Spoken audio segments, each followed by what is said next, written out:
göğe.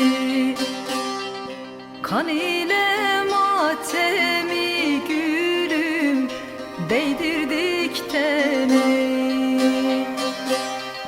Umutlar kül olmuş gibi görünse bile. Güller yine gelir, günler yine gelir umudun türküsüyle. Güller yine gelir, günler yine gelir sımsıcak sevgisiyle.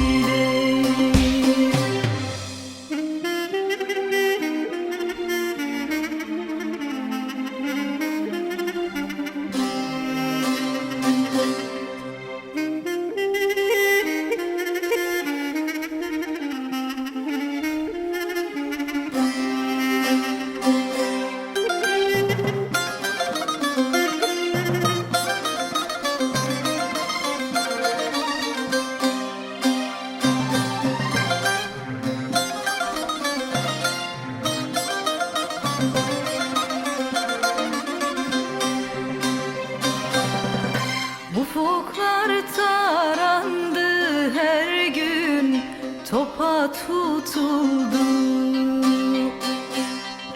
Rüzgarlara karşı gülüm, gül kurutuldu. Sevgilere, sevdalara zehir katıldı. Güller yine gelir, günler yine gelir umudun türküsüyle. Güller yine gelir, günler yine gelir sımsıcak sevgisiyle.